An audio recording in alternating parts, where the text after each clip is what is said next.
Hello friend hello friend, स्वागत है आपका अपने YouTube channel the infinity classes में।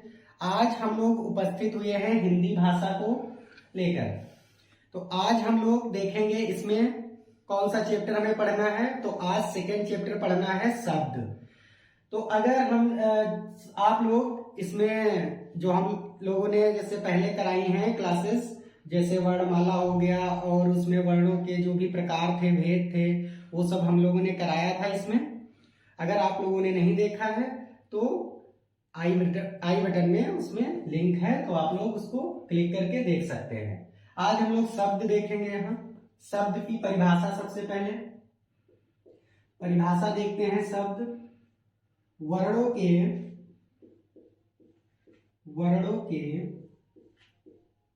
सार्थक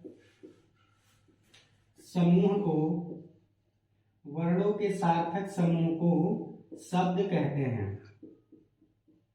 शब्द कहते हैं।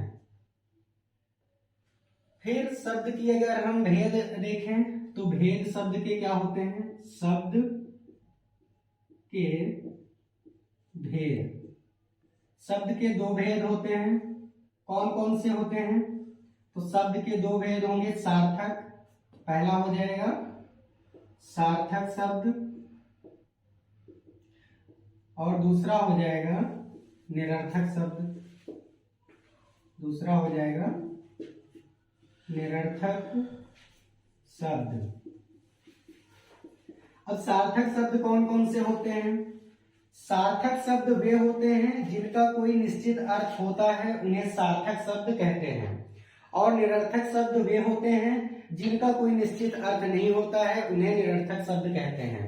तो सार्थक शब्द, सबसे पहले हम लोग यहाँ परिभाषा सार्थक शब्द की लिख लेते हैं। सार्थक शब्द की परिभाषा हो जाएगी कि वे शब्द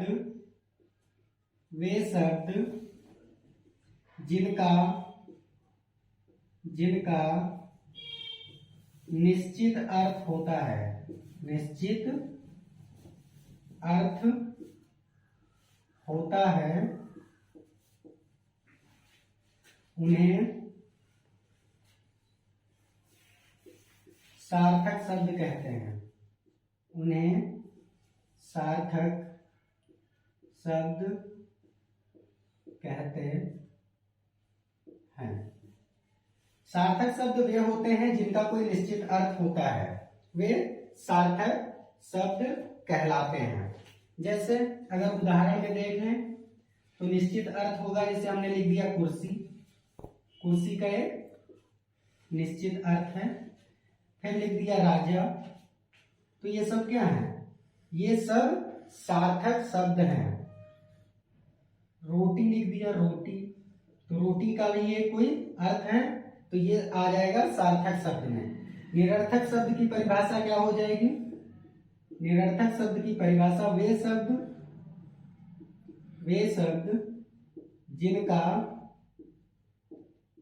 जिनका निश्चित अर्थ नहीं होता है, जिनका निश्चित अर्थ नहीं होता है, उन्हें निरर्थक शब्द कहते हैं। उन्हें निरर्थक शब्द कहते हैं। निरर्थक शब्द कहते हैं। इसमें उदाहरण की बात करें तो इसमें उदाहरण आ जाएगा, जैसे यहाँ पर रोटी लिखी थी, यहाँ पर रोटी लिख दिया, तो रोटी क्या है? निरर्थक शब्द है, इसका कोई अर्थ नहीं आ रहा है। पानी, जैसे यहाँ पर लिख दिया गया सार्थक शब्द में पानी, तो यहाँ लिख दिया पानी। तो ये सब क्या है? ये निरर्थक शब्द में आ जाएगा। सार्थक शब्द और निरर्थक शब्द। अब सार्थक शब्द के भी भेद होते हैं। सार्थक शब्द के कितने भेद होते हैं? तो अगर 3 भेद इसके होते हैं, जैसे आ जाएगा रचना बनावट के आधार पर, उत्पत्ति के आधार पर और अर्थ के आधार पर, ये 3 होते हैं भेद। तो अब हम लोग आगे इसमें देखेंगे सार्थक शब्द के भेद। सार्थक शब्द के भेद। सार्थक शब्द के भेद, सार्थक शब्द के भेद यहां से हमें देखना है।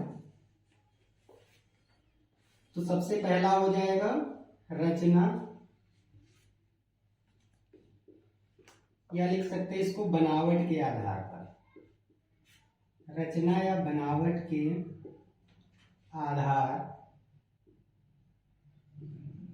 पर शब्द,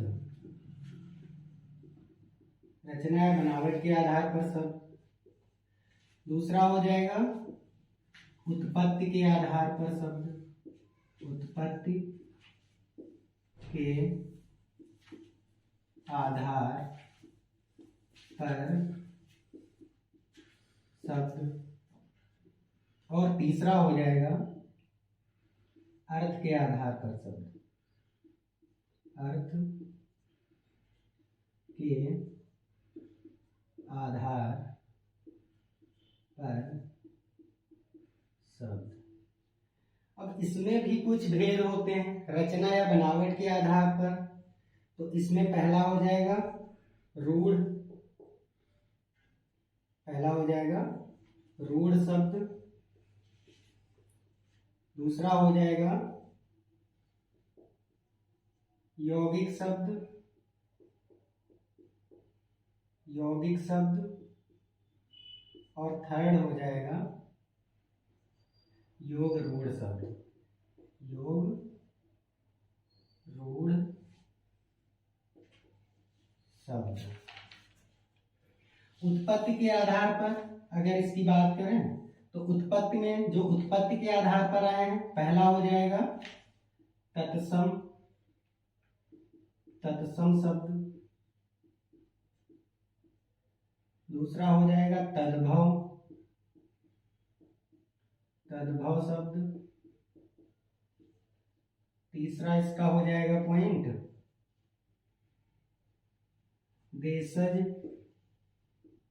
देशज का मतलब होता है जो देश का है, जैसे देश में जन्मा, देशज शब्द। चौथा हो जाएगा विदेशज, विदेशज शब्द। और फिफ्थ हो जाएगा पांचवा संकर शब्द, संकर शब्द। फिर अर्थ के आधार पर भी कुछ भेद होते हैं। अर्थ के आधार पर भेद होता है पहला एकार्थी शब्द, एकार्थी शब्द। एकार्थी शब्द मतलब जिस शब्द का एक अर्थ हो। अनेकार्थी शब्द, अनेकार्थी शब्द, अनेकार्थी शब्द। फिर हो जाएगा पर्यायवाची, पर्यायवाची शब्द। और फिर अगला हो जाएगा विलोम शब्द, विलोम शब्द। तो ये जो तीन हैं इनके भी कुछ भेद हैं। जैसे रचना या बनावट के आधार पर इसमें देखें तो रूढ़ शब्द, यौगिक, योग रूढ़।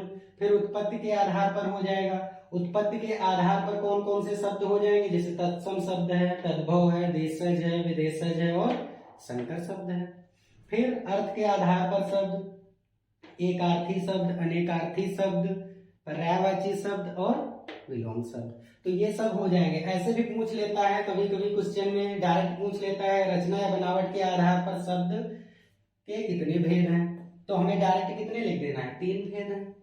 अगर पूछ लेगा उत्पत्ति के आधार पर शब्द के कितने भेद हैं, तो इसमें हमें देख लेना है 5 भेद हैं। तो डायरेक्ट यहाँ से क्वेश्चन भी बन जाता है कि कौन कौन से किसके क्या भेद हैं, डायरेक्ट पूछ लेता है। 1 2 3 4 ऐसे करके पूछ लेगा, तो हमें डायरेक्ट इसमें अगर हमें याद होगा तो हम डायरेक्ट हम इसको लिख देंगे। अर्थ के आधार पर ऐसे ही हो जाएगा, है ना। तो ये सारी चीजें हैं। अब हम सबसे पहला वाला यहाँ से स्टार्ट करेंगे, इसको पहले देखेंगे। पहला हो जाएगा रूढ़ शब्द। पहला है रूढ़ शब्द। रूढ़ शब्द कौन कौन से होते हैं, तो रूढ़ शब्द में अगर हम इसकी परिभाषा देखेंगे तो परिभाषा अगर हम इस तरीके से देखें कि वे शब्द वे शब्द जिनके जिनके खंड या टुकड़े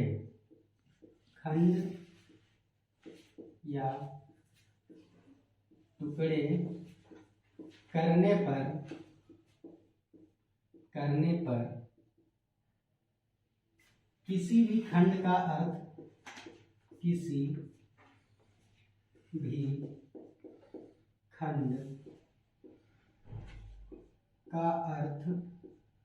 नहीं निकलता है,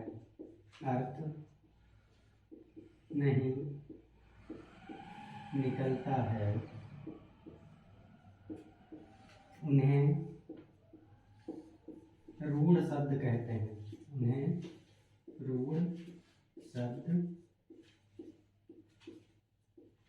हैं। अब इसमें हो जाएगा, हमने क्या लिखा कि वे शब्द जिनके खंड या टुकड़े करने पर किसी का भी नहीं अर्थ निकलता है। मतलब जैसे अगर हम लिख दें उदाहरण में हमने जैसे लिख दिया कुर्सी, या हमने लिख दिया चावल लिखा। अब इसको तोड़ते हैं, खंड करते हैं इसके, तो यहां से हो जाएगा ये चा और प्लस वल। क्या किसी का अर्थ निकल रहा? ना तो चा का कोई अर्थ होता है निश्चित, और ना ही वल का कोई अर्थ होता है। तो ये क्या होगा? ये रूढ़ शब्द में आ जाएगा, है ना। ये क्या हो जाएगा? यहां से ये रूढ़ शब्द हो जाएगा। दूसरा भी देख लेते हैं, जैसे हमने लिख दिया राजा लिखा। अब इसको देखते हैं ना, तो ये रा हो जाएगा प्लस जा। क्या किसी का अर्थ आ रहा है? ना तो इसका अर्थ आ रहा है, ना ही इसका आ रहा है, तो ये भी क्या हो जाएगा? रूढ़ शब्द हो जाएगा। तो नोट करके यहां पर लिख लेना है,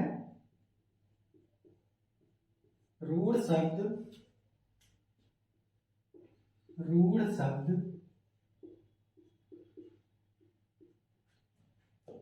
प्रायः छोटे होते हैं,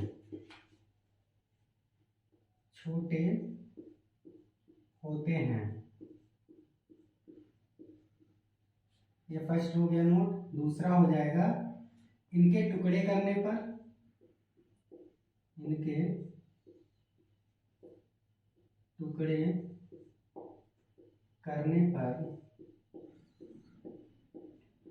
किसी का अर्थ नहीं निकलता है, किसी भी खंड का अर्थ नहीं निकलता है,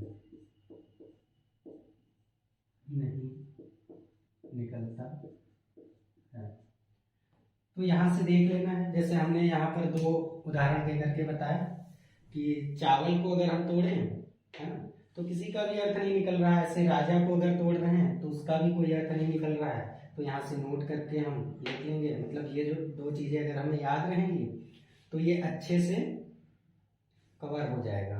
ठीक है। अब दूसरा क्या था? यौगिक शब्द। सेकंड हो जाएगा यौगिक शब्द।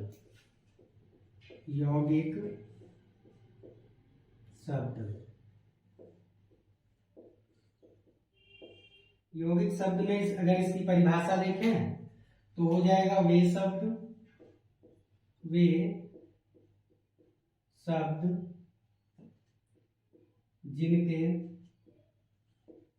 जिनके खंड या टुकड़े करने पर दोनों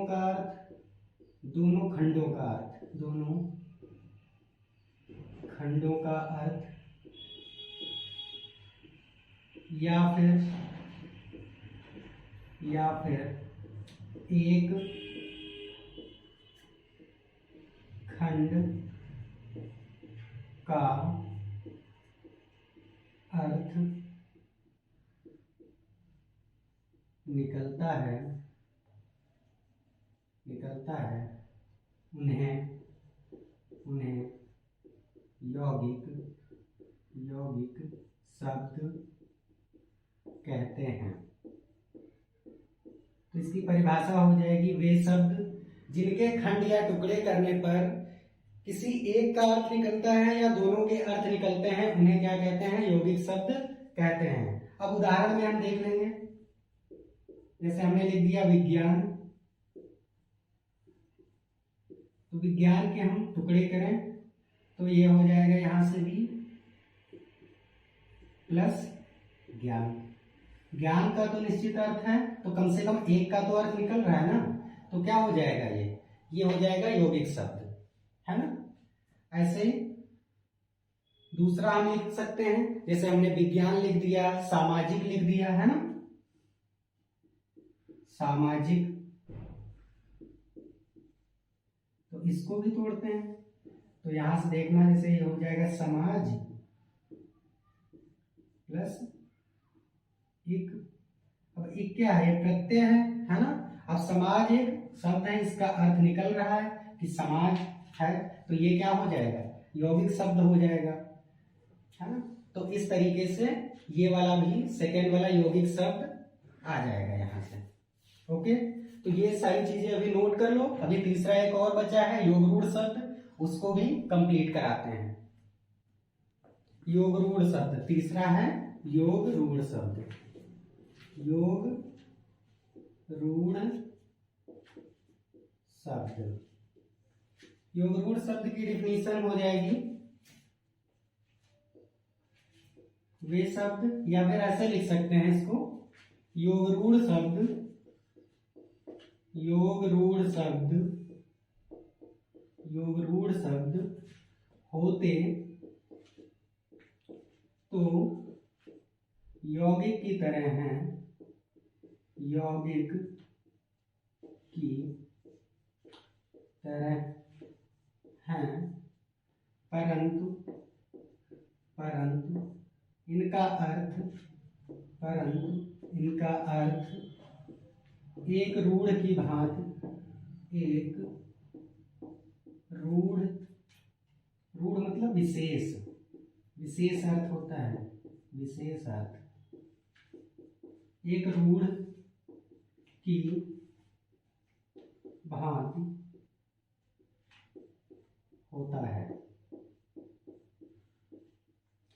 उदाहरण की बात करें तो उदाहरण इसमें हो जाएगा, हमने लिख दिया दशानन, है ना, तो ये है तो बिल्कुल यौगिक है ना। जैसे 10 धन आनंद, है ना, मतलब 10 सिरों वाला, तो ये दशानन क्या हो जाएगा? योगरूढ़ में आ जाएगा। अब दशानन एक विशेष अर्थ में है, विशेष अर्थ जैसे रावण का ही है ना, तो और तो किसी का होगा नहीं, है ना। सेकंड जैसे हमने लिख दिया चारपाई, तो ये भी क्या है? इसमें हो जाएगा 4 धन पाई, मतलब 4 पायों वाला, तो ये भी एक विशेष अर्थ है ना। तो ये भी हो जाएगा योगरूढ़ शब्द। तो नोट करके यहां पर हमें लिख लेना है, योगरूढ़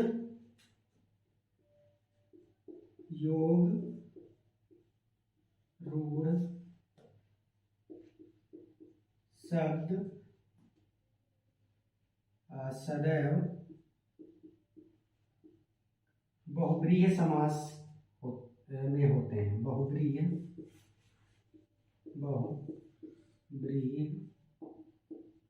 समास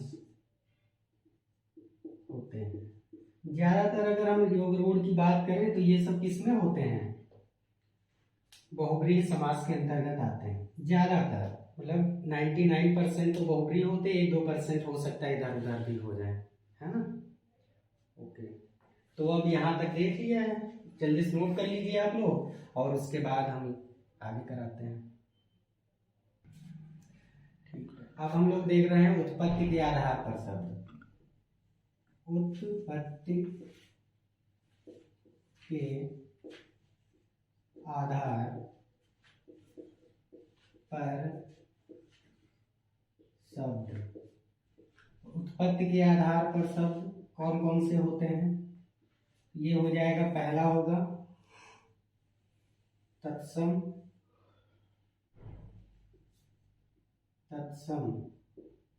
शब्द, तो तत्सम शब्द होते कौन कौन से हैं या फिर इसकी परिभाषा क्या होती है वो सबसे पहले हमें देखना है। तो तत्सम शब्द वे शब्द जो संस्कृत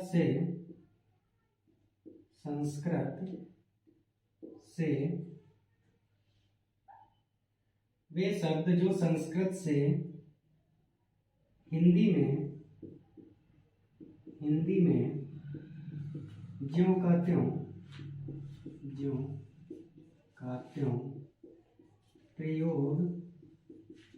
प्रयोग किए जाते हैं उन्हें तत्सम शब्द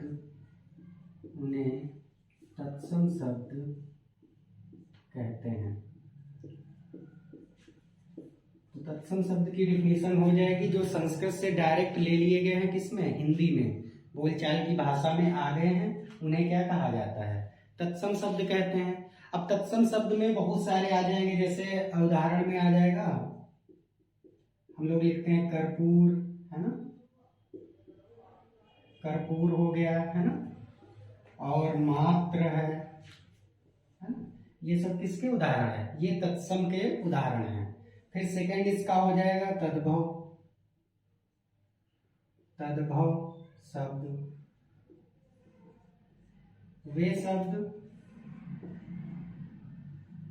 तद्भव में हो जाएगा वे शब्द जो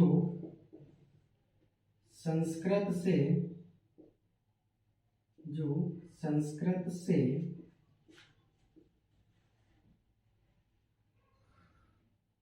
उनका रूप परिवर्तित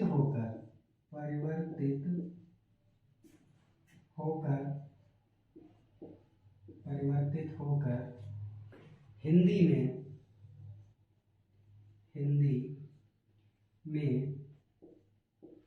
बोले जाते हैं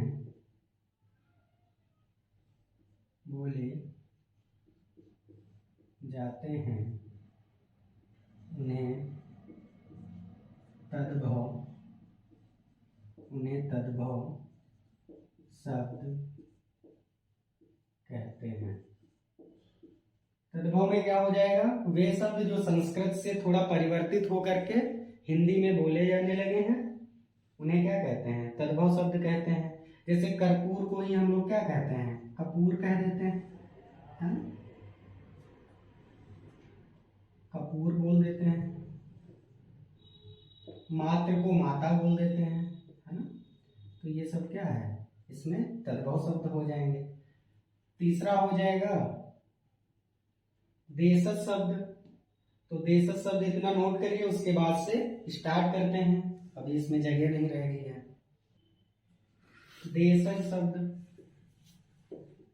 थर्ड हो जाएगा इसका, देशज शब्द, इसके नाम से ही पता चल रहा है जो देश में जन्मा हो, है ना। देशज शब्द का अर्थ है, देशज शब्द का अर्थ है देश में जन्मा, है ना। देशज शब्द वे होते हैं जो हमारे देश में ही आवश्यकता पड़ने पर इनका उपयोग किया जाता है या बोलचाल की भाषा में ही आते हैं। उदाहरण इनका हो जाएगा, जैसे हम लिख सकते हैं लुटिया, खटिया, ये सब क्या है, ये देशज शब्द हो जाएंगे। विदेशज शब्द में आ जाएगा विदेशज शब्द। विदेशज शब्द का अर्थ है विदेश में जन्मा, मतलब जो विदेश से परस्पर संपर्क से हमारे देश में बोले जाने लगे हैं। वे शब्द जो हैं तो विदेशों के, परंतु परस्पर संपर्क से, परस्पर संपर्क से आवश्यकता बनकर, आवश्यकता बनकर, आवश्यकता बनकर हम लोगों,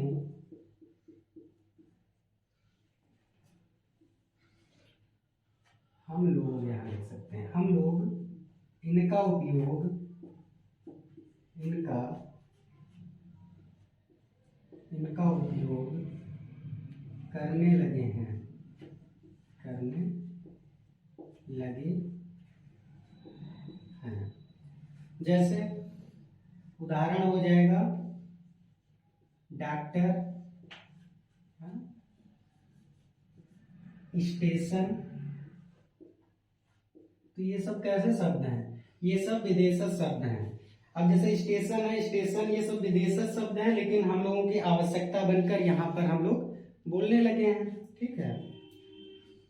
फिर संकर शब्द, पांचवा हो जाएगा संकर शब्द। तो इसको ऐसे देख लेते हैं, संकर शब्द वे शब्द होते हैं जो दो भाषाओं से, मतलब जैसे उर्दू और फारसी से मिलकर के बने हो, है ना, तो वो हो जाएंगे संकर शब्द। वे शब्द जो दो भाषाओं से, जो दो भाषाओं से मिलकर बने हैं, है ना। वे शब्द जो दो भाषाओं से मिलकर के बने हैं उन्हें क्या कहते हैं, है ना, उन्हें संकर शब्द कहते हैं। ठीक है। तो इतना नोट करिए, ये उत्पत्ति के आधार पर यहाँ पर कंप्लीट होता है ना। अब इसके आगे अर्थ के आधार पर है, उसको भी हम लोग करा रहे हैं। ओके। संकर शब्द के उदाहरण हम लोग देख लेते हैं। संकर शब्द के उदाहरण जैसे हो जाएगा रेलगाड़ी, रेलगाड़ी, और कौन हो जाएगा तहसीलदार, तहसीलदार। तो ये दो भाषाओं से मिलकर के शब्द बने, इसलिए इनको क्या कहते हैं, संकर शब्द कहते हैं। अब हम लोग देखेंगे थर्ड वाला, अर्थ के आधार पर शब्द, अर्थ के आधार पर शब्द। तो अर्थ के आधार पर शब्द कौन कौन से होते हैं? पहला तो हो जाएगा एकार्थी शब्द, एकार्थी शब्द मतलब इसमें हम कह सकते हैं जिनका एक अर्थ हो, जिनका एक अर्थ हो, उन्हें क्या कहेंगे, एकार्थी शब्द कहेंगे। अनेकार्थी शब्द सेकंड हो जाएगा, अनेकार्थी शब्द, अनेकार्थी शब्द जिनका अर्थ एक से ज्यादा हो, जिनका अर्थ एक से ज्यादा हो, उन्हें क्या कहेंगे, अनेकार्थी शब्द कहेंगे। ये हम थोड़ा इसको सही लिख देते, अनेकार्थी शब्द। फिर हो जाएगा तीसरा पर्यायवाची, पर्यायवाची शब्द। पर्यायवाची शब्द वे शब्द जो एक जैसा अर्थ दे, एक जैसा अर्थ दे, उन्हें क्या कहेंगे, पर्यायवाची। इनको समानार्थी शब्द भी कहते हैं ना, तो जो समान अर्थ दे ऐसे लिख सकते हैं, समानार्थी शब्द, समानार्थी शब्द। तो ये भी हो जाएगा इसमें। फिर हो जाएगा विलोम शब्द, विलोम शब्द विलोम शब्द वे शब्द होते हैं, विलोम को हम क्या कहते हैं, विपरीतार्थक भी कहते हैं, मतलब जो विपरीत अर्थ दे, विपरीतार्थक शब्द है ना। तो लिख सकते हैं वे शब्द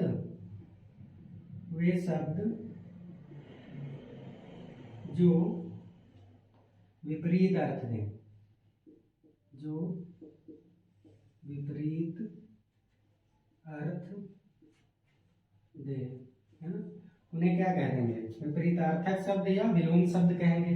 तो ये हो जाएगा अर्थ के आधार पर शब्द।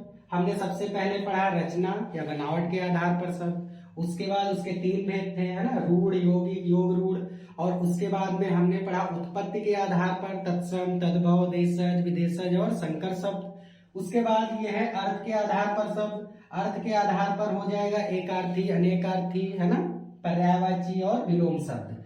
तो ये पूरा शब्द का जितना भी था, है ना, वो हमने यहाँ पर भी कंप्लीट कर दिया। इसके बाद अभी निरर्थक शब्द और है ना, उसको भी कंप्लीट करा देंगे। ओके, ठीक है। सेकंड हो जाएगा इसका निरर्थक शब्द। निरर्थक शब्द, अगर इसकी परिभाषा की बात करें तो हो जाएगा वे शब्द, है ना, जिनका कोई निश्चित अर्थ नहीं होता है, उन्हें क्या कहेंगे, निरर्थक शब्द कहेंगे। अब इनके भेद की बात करें तो इसके कितने भेद होते हैं, इनके 2 भेद होते हैं। पहला हो जाएगा अविकारी शब्द, अविकारी शब्द,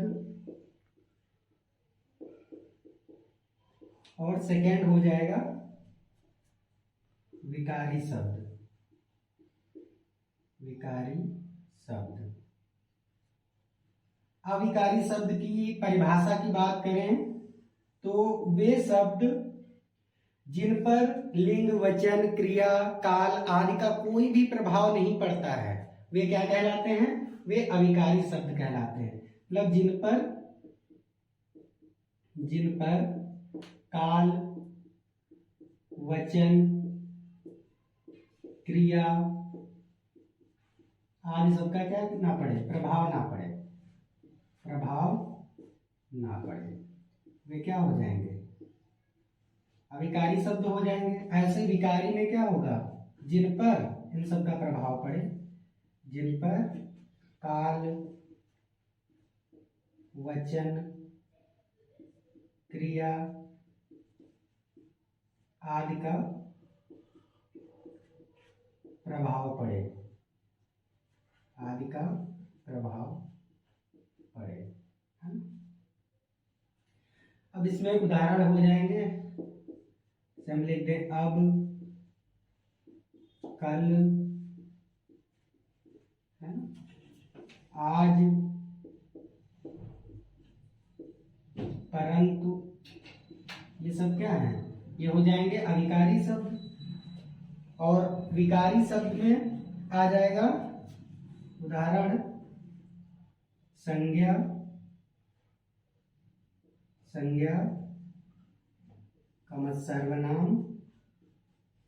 सर्वनाम, और विशेषण,